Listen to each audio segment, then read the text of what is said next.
alors li ñu war nar a waxtaanee nekk na lu am solo doyen parce que récemment ñu ngi ko doon wax un peu partout ci journaux yi moo di li nga xamante ne moo di les cas d'hépatite ici au Sénégal chiffre bi alarmant trop alors loolu moo waral ñu dalal suñu gan docteur Diouf bonjour merci d'avoir répondu à notre invitation. Merci beaucoup docteur Amadou Mbaye Diouf médecin chef du district sanitaire de Thiès di gërëm ñi nga xam ne ñoo nekk ci plateau bi te di leen ñaanal yàlla ngeen am ci jàmm ak salaam am gudd fan te di leen wax ne wolof Njaay nee na ku bëgg dara def dara donc mënoo toog ne nit ki waroo def dara parce que tamit ku bëgg a falu il faut nga neexal ñi lay war a fal loolu moom mënta ñàkk mais nag li am solo ba am solo mooy ne de tout temps les fédérations ak yeneen organismes yi toujours dañuy jéem a di lëkkaloog état loolu moom kenn mënu koo bañ donc c'est des alliances qui ne sont pas formelles mais ça existe donc àddina la daal waaw jërëjëf. alors merci beaucoup docteur Diouf est-ce que aussi mën nga ñu ñëwal rek en premier lieu yi nga xamante ne nii moo di la situation actuelle au Sénégal ci lii di les cas d'hépatite notamment en termes de prévalence. merci jërëjëf li may bëgg a wax rek mooy ne en tout cas peut-être balaa maa ñëw Sénégal sax damay wax ne àddina bi bëri na cas hépatite en pagaille parce que. nekk na feebar boo xam ne mën naa wax ne en tout cas en 2024 il y avait 2,2 milliards de personnes yoo xam ne amoon nañu contact ak hépatite ndawatina hépatite B 254 millions ñooñu amoon nañu naanam sont des porteurs chroniques maanaam dinaa ñëw si biir feebar bi maanaam dañu amee doomu jàngoro bi di dund ak moom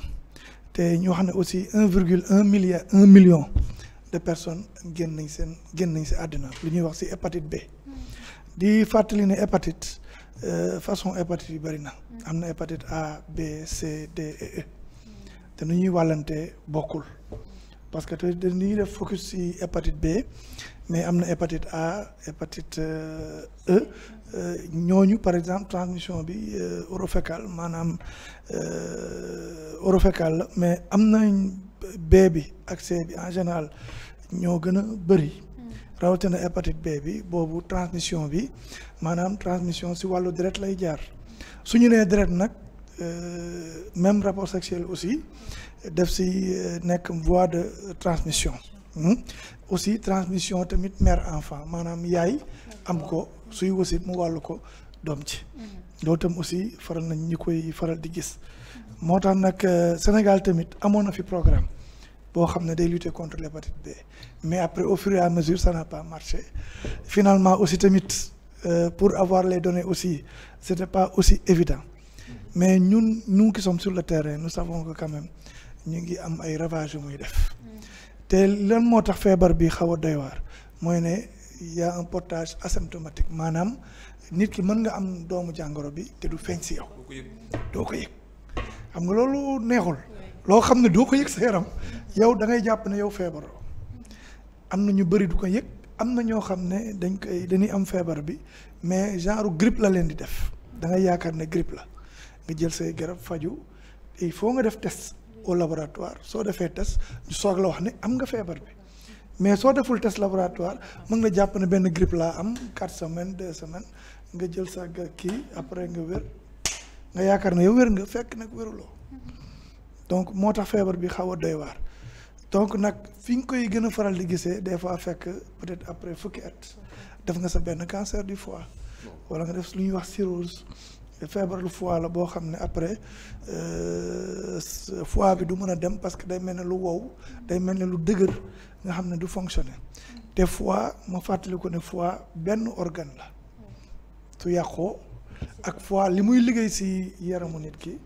foie su yàqoo moom da ngay dee donc waaw mën na am lu ñuy wax transplantation mais xam nga transplantation Sénégal mën naa xam ne peut-être amul peut-être pays européen aussi yombul te trop cher c'est pas accessible et non seulement même soo amee xaalis bi aussi il faut ngeen am lu ñuy wax correspondance maanaam yow foie bi ñu lay jox est-ce que méngoo na ak sa yaram loolu su méngoowul nag même loo amam xaalis te amoo fois bu méngoo parce que dañuy def ay tests génétique def lépp pour ñu soog wax ne méngoo na. voilà tey am na ay téléspectateurs yu bëri actuellement ñu ngi ñuy seetaan et c'est très important. parce que quand qu'on puisse dire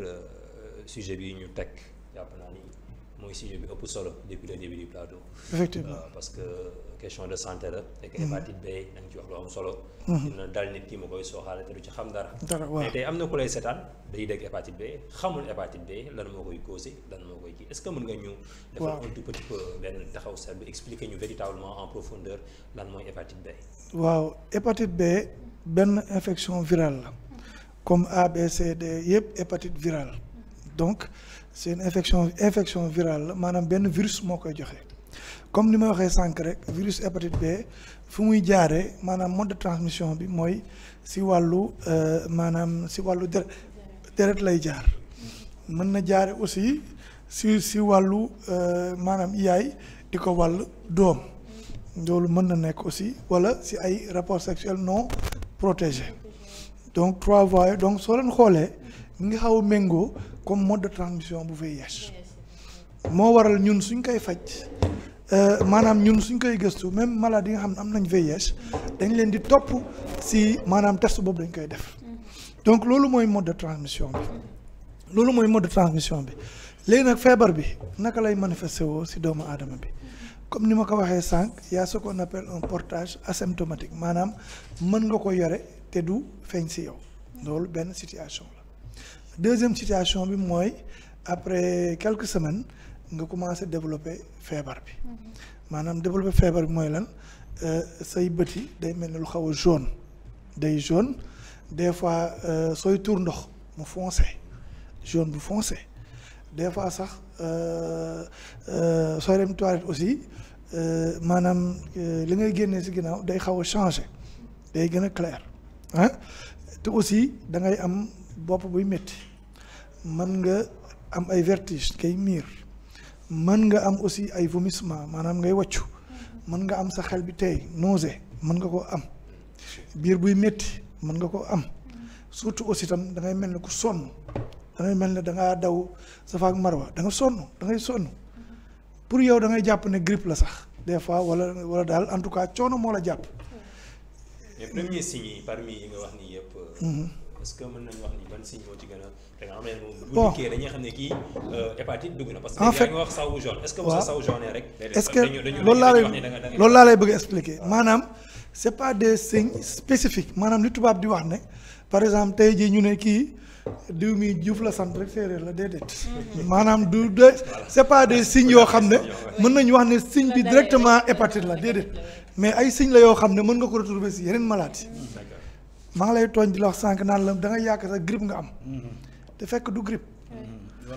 wala fièvre jaune te fekk du moom c'est-à-dire nekkul ay signes yoo xam ne mën nañu wax ne lii mooy signe hépatite la déedéet signe la yoo xam ne mën nga ko am fépp si feebar yu bëri moo tax c'est pas aussi évident il faut nga def test laboratoire ñu jël sa deret ñu soog a wax ne yow feebar bi génn na dégg nga il faut nga def laboratoire mais nii ma xool la nii rek am nga kii sa biir a ngi metti wala leneen parce que si ñi ma la wax nii par exemple benn exemple rek laa la mën a jox mën nga ko retrouver si lu ñuy wax parasitose maanaam ay saan xam nga ko am saan sa biir day daw sa mën nga wàcco sa biir di métti nga sonn yooyu yëpp mën nga ko trouver si parasitose par exemple mais li gën mooy ne nga dem et problème bi mooy ne affaire boobu mën na la dal ay quelques semaines après loolu nga faj ko bañ koo faj mu disparaître maanaam day mel ne genre crise nga def 2 semaines 3 semaines 4 semaines après mu demal boppam mais yow da ngay jàpp ne damaa wér. est-ce que tey mën nañ jàpp ni la plupart parce que yaa ngi doon joxe ay chiffres. 1 million de décès. voilà yoo xamante ne dans le monde faagaagal na leen. yu bëri faatu nañ xamuñu hépatite moo leen rey. loolu day am est-ce que tey war nañu xam véritablement ki nga xam ne dafa ñàkk a bañ a dem defi test pour xam am na ko rek déet bu ko feebar bi jàppee lan moo ko ci mën a fekk. parce que y a des Sénégalais yoo xam ne ñu ngi lay seetaan te xamuñu véritablement ñàkk bañ a def test bi. danger bi ci nekk. c'est l'occasion de les sensibiliser. oui ak test bi lu muy jar. c'est la jëm noonu si laa jëm noonu je pense que laaj ngeen ay laaj yu am solo peut-être si laa doon jëm xam nga nit ki soo amee feebar bi après nga def crise boobu nga kii su fekkee ne feebar ki maanaam symptôme yi dem na mën na am parce que tamit feebar su duggee si doomu aadama ñun suñu yaram dafa am ay soldats yi ñu wax ay anticorps ñoom ñooy xeex ak lépp li nga xam ne dugg na si yaram bi ñoom ñooy dem song mu ngi mel ne tey rek suñu songoon Sénégal armée Sénégal day jug taxaw xeex ak envahisseur bi léegi nag su demee am na ñoo xam ne seen système immunitaire am na doole ba nga xam ne dina xeex ak feebar bi su xeexee ak feebar bi daan ko duma ko créer lu ñuy wax ay anticorps nga xam ne virus su duggaatee dañ koy xàmmee daan ko peut-être en général période de 6 mois affaire bi jeex donc du ñëpp ñoo xam ne ñoo tase ak feebar bi ñoom ñooy développer ay complications soo seetloo chiffre bi ma la jox sànq 2,2 milliards d'infectés ma ne la 254 millions ñoom ñoo am portage chronique donc ce qui veut dire que xoolal décalage bi entre 2,2 milliards ak 254 ça veut dire que kon quelle est la différence boobu ñooñu dañoo wér amuñu portage chronique parce que seen yaram xeex nag doomu jàngoro bi ba gañe na ko ñooñu ils sont immunisés feebar bi mënatul leen dara ñi si des nag mooy ñi nga xam ne seen système immunitaire amul doole peut-être doomu jàngoro bi gañe na combat bi dañ continuer am ay complications yooyu nag mooy dem ñi nga xam ne ñoo def portage chronique bi dinañ dem portage chronique mooy doomu jàngoro bi mi ngi si foie bi ba léegi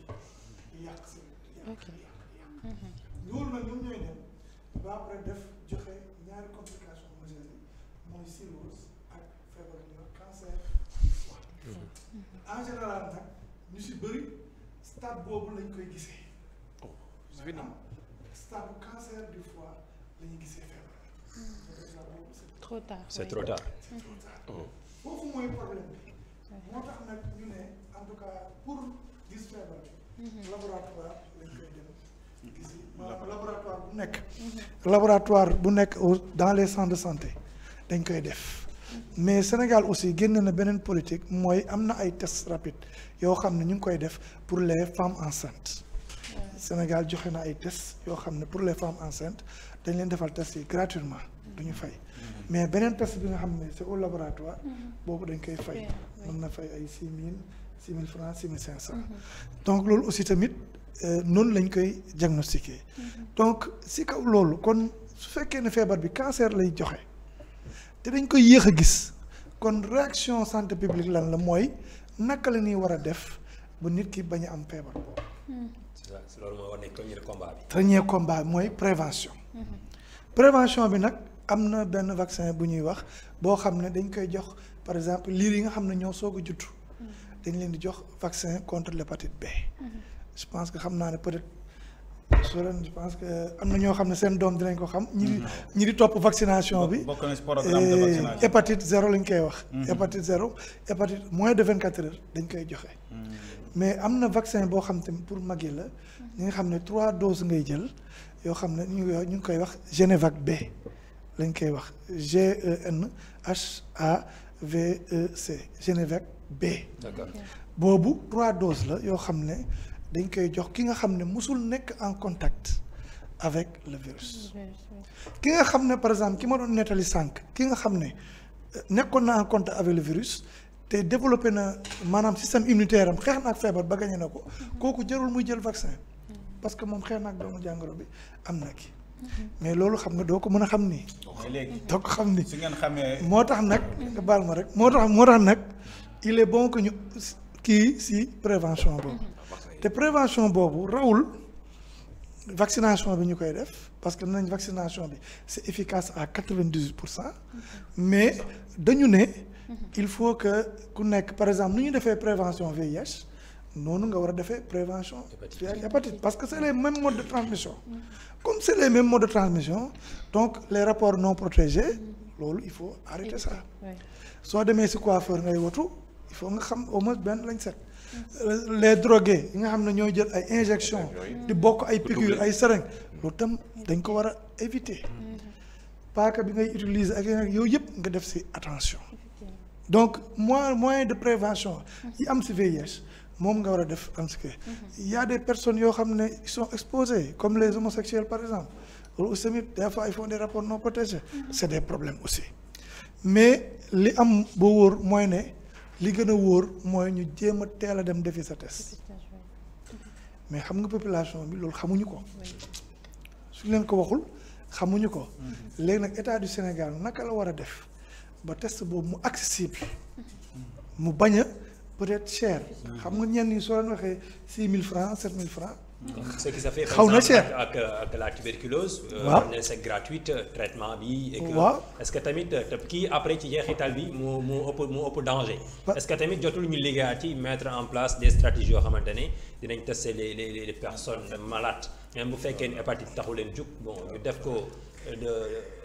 ak stratégie boo xamante ne dinañ muccal nit ñi ci loolu maanaam obligé leen pour ñoom. waaw man foofu laa bëggoon jëmale sama question dama xool ne santé en général lu xew. dañ koy wutal stratégie. waaw moo tax ma du ko bëggoon laaj ban stratégie lañ teg actuellement quoi. waaw stratégie boobu d'abord mooy prévention bi moom lañ gën a fulaal maanaam prévention bi parce que prévention bi d'abord comme ni ma ko waxee sànq c'est la vaccination deuxième stratégie bi c'est la communication c'est vrai que benn instant on ne sent pas cette communication on ne la sent pas ça moom aussi il faut être honnête de le dire parce que tamit comme ni ko waxee sànq amoon na benn programme bu fi nekkoon buy lutter contre l'hépatite B je pense que kii moo ko yoroon professeur Diallo mais après je pense que après yaayu xam naa peut-être des problèmes de partenaires des problèmes de fonds financement ak yëpp et tout parce que programme bi dafa ambitieux parce que tey jii li wóor te wóor mooy ne il faut que nit yi xam seen statut comme ni ñuy waxee ne waa VIH nañu xam seen statut mais lii suñ ko bëggee xeex il faut ku nekk xam sa statut c'est important parce que comme c'est un portage asymptomatique il faut que ñu xam seen statut parce que yow soo xamulee ne yow am nga feebar bi mais comment on va te dire yow protéger sa bopp wala defal li donc ça aussi bu dee laboratoire dafa cher. waaw mooy population yi du ñu dem de. waaw loolu moo tax ma ne la si stratégie yooyu benn question moom mooy est-ce que maye deret du tax nga am sa statut. bon da ngay maye deret mais soo mayee deret jàppal ne test yooyu dañ koy def ci deret. d'abord waay. dañ koy def ci deret boobu. waaw loolu tax ma ne est-ce que maye deret du tax nga xam sa statut. waaw ba tey. waaw parce que nga bañ a fay laboratoire nga dem maye deret soo maye deret ñu wax la lu xew ci biir. indirectement c'est une stratégie en tout cas pour séeréer bu muus. suñ la waxee bu ko fay soo demee maye deret. waaw non xelum séeréer la waaye pour wax rek ne. loolu tamit stratégie. baax na stratégie la. mais man. ku mayee deret même su fekkee da nga koo bëgg a xam man ça ne me gêne pas. xam nga lu tax parce que mayee nga deret. am na njëriñ feneen deret boobu su fekkee ne baax na amuloo alhamdulilah mën nañ ko sauver beneen vie. loolu yàqul dara. comme bugg a maye deret ñëwal jaay ko rek ndax test bi. mais loolu nga xam sa statut. li wolof Njaay naan xelu ko muus la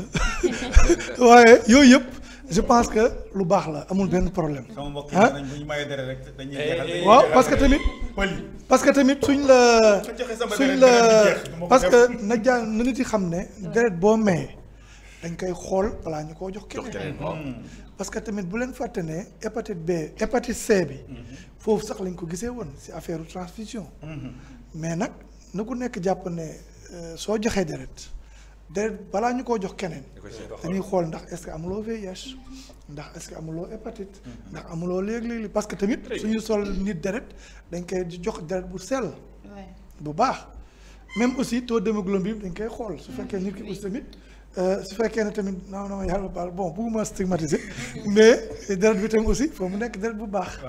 waaw mais pour continuer rek rapidement sensibilisation bi aussi tamit stratégie la boo xam ne état du Sénégal daf ko si teg te district sanitaire war nañ see mën a def ay jéego l'autre stratégie mooy effectivement yombalal test bi parce que tamit il faut que ku nekk xam sa statut c'est vrai que le VIH le test est gratuit amoo problème donc loolu c'est au fil de plusieurs années de combat moo tax ñu am loolu ci VIH bi donc il faut que mu am aussi état du Sénégal dugal ci xaalisam partenaires yi aussi engagé aussi combat boobu pour que ñu rendre gratuit parce que test yi aussi dafa am coût. loolu aussi tamit coût yooyu suñ ko defee loolu aussi dina nekk loo xam ne lu baax a baax la. te loolu dina est-ce que c'est possible s'il vous plaît Mbaye est-ce que mën nañu xam aussi docteur. les groupes les plus vulnérables pour toucher par li nga xamante ne mooy hépatite. waaw les groupes les plus vulnérables mooy ñi nga xam ne wax naa ko am na ku ma cité sànq mooy homosexuels yi. ils sont très vulnérables aussi xale yi nga xam ne peut-être ñu ngi juddu te seen yaay am hépatite loolu aussi tamit c'est un problème ñi nga xam ne dañuy jël drogue di utiliser maanaam injectable yi yooyu aussi tamit parce que su ñuy seddoo ay seringue kenn su ko amee ci ñoom mën na ko wàll keneen ki les prostituées aussi ñi nga xam ne mais damay faral di wax ne xam nga des fois suñu nee prostituée man j'attire l'attention des gens il y a la prostitution clandestine su ma nee prostituée clandestine mooy des fois am na ñoo xam ne peut-être dañu affiché wu am nañu seeni carte am nañ seeni kii ba mu leer mais am na ñoo xam ne tey soo nekkee jigéen am fukki far ku nekk di may xaalis ku nekk di joxe mais na ma yàlla baal paratima je m'excuse je respecte beaucoup la femme mais am na loo xam ne soo koy def na ma yàlla baal bon mook prostitution ñoo yema parce que tamit problème bi mooy ne koo xam ne dafa am plusieurs partenaires sexuels muy góor muy jigéen waaw loolu tamit am na mooy gigolo yi donc loolu aussi am na loolu aussi c'est des problèmes non c'est la vérité dañ ko wax bon ñun en santé on n'est pas des gens yoo xam ne dañuy am kersa ak yenn dañuy wax aji mu dee mais yooyu yëpp c'est des problèmes parce que le plus grand danger en fait c'est ça c'est la prostitution clandestine am na ñoo xam ne affiché wuñu wane wuñu seen bopp mais tey jii soo amee fukki far ñaar fukki far ku nekk di financer di nekk di kii mais yow looy def te ñooñu aussi tamit vagabondage sexuel la waaw yooyu yëpp aussi c'est des personnes à risque yoo xam ne mën nañu am feebar bi donc soo xoolee dafa xaw méngoog VIH donc parce que VIH tamit mën nga ko am te peut-être feebar bi du feeñ ci yow tuuti après plusieurs années la soog a feebar bi ci yow. d'accord léegi li ma ko doon wax mooy tout à l'heure dégg nañ ko mu wax des types d'hépatite A B C est-ce que c'est possible à la fois nga defandoo les tests yi nga amandoo yëpp. waaw mën nga def test hépatite C hépatite B en général mooy ñaar ñi nga xam ne B ak C mooy ñaar ñi nga xam ne ñoo gën a bari te ñooy yóbbu ay complications ba ay décès mais A ak E en général duñ la rey toog. Et au niveau de Thiès la situation parce que actuellement Thiès waaye ñoo lay seetaan sànq joxe ngay chiffre 1,1 million xaw ma voilà yoo xam ne faatu nañ ci mais tey comme vous êtes au niveau de Thiès actuellement est-ce que mën nañ xam chiffres yi est-ce que niñ ko foogee noonu lay demee ci biir dëkk bi wala amagul carrément benn impact bi. bon mën naa wax ne am na impact bon en réalité ñu ci bëri en général hôpital régional lañuy gën a faral di dem parce que yenn cas grave yeeg yëpp hôpital régional lañ koy faral di gisee le plus souvent parce que ñun j'ai pas les chiffres avec moi ici sincèrement j'ai pas les chiffres parce que quand même en général ñun lu ci bëri yenn programme yu bëri yenn feebar yu bëri par exemple dañuy organiser wu en programme boobu dañuy def lu ñuy wax ay revue ay réunion de coordination yoo xam ne nañuy convoquer ñu collecter données yi après ñu mën see àddu bu baax a baax tey bëgguma di la jox chiffre boo xam ne peut-être du représenter la réalité parce que aussi chiffre du caaxaan lépp loo ci wax rek